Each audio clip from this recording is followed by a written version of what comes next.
I had a suitcase open on our bed. Not for a vacation, but for an escape. I was methodically folding a sweater, and the only sound in the room was the deafening quiet between us. He was standing in the doorway, holding a single unwashed plastic container like it was a nuclear launch code. It was stained with spaghetti sauce, and it was about to blow up our entire lives. I need to start by saying we love each other. Madly. We were the high school sweethearts who actually made it.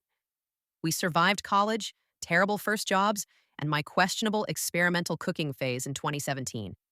We thought we were invincible. But invincibility doesn't prepare you for the slow, creeping death by 1,000 paper cuts. Or in our case, death by 1,000 unrinsed containers. For years, I was the planner, the scheduler, the rememberer. I managed the mental load for our entire life. It was a second invisible job. And Liam, bless his heart, thought he was helping. He would do a task, but only after I'd asked him 5 times and written it on a whiteboard with detailed step-by-step instructions. In my head, I was a great husband. I loaded the dishwasher. She never told me that my system of loading it, which I maintain is geometrically superior, was driving her insane because nothing actually got clean. I thought my contribution was the action. I didn't realize the real work was the thinking that came before it. That brings us to the Tupperware incident. It was a Tuesday. I'd worked a 10-hour day, picked up groceries, scheduled a dentist appointment for him, and mentally prepped for a meeting the next day. I walked into the kitchen exhausted and saw it. The plastic container from the lunch I packed for him sitting by the sink. Not rinsed. Still coated in a ghastly red hue of week-old bolognese. It wasn't about the container. It was a monument to every single thing I felt I had to do alone. I just snapped.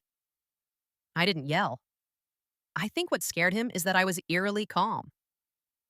I walked into the bedroom, pulled my suitcase from the closet, and opened it on the bed.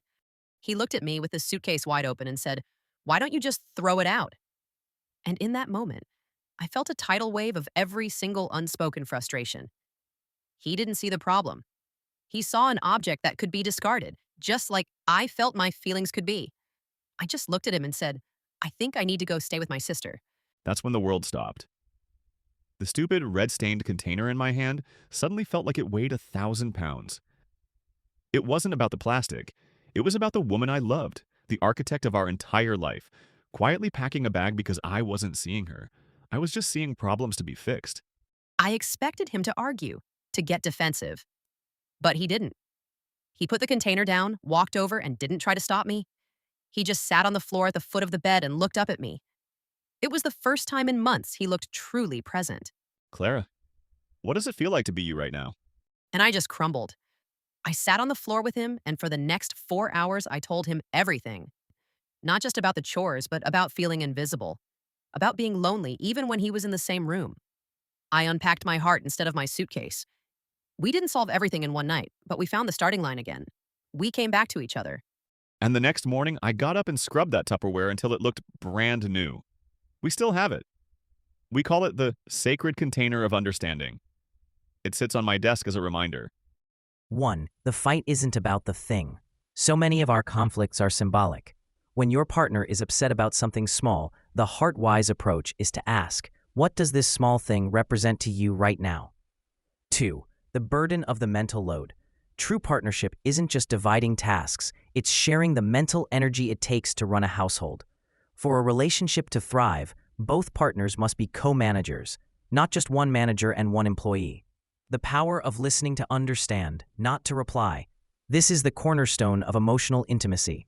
When your partner is hurting, your presence is more powerful than your solutions.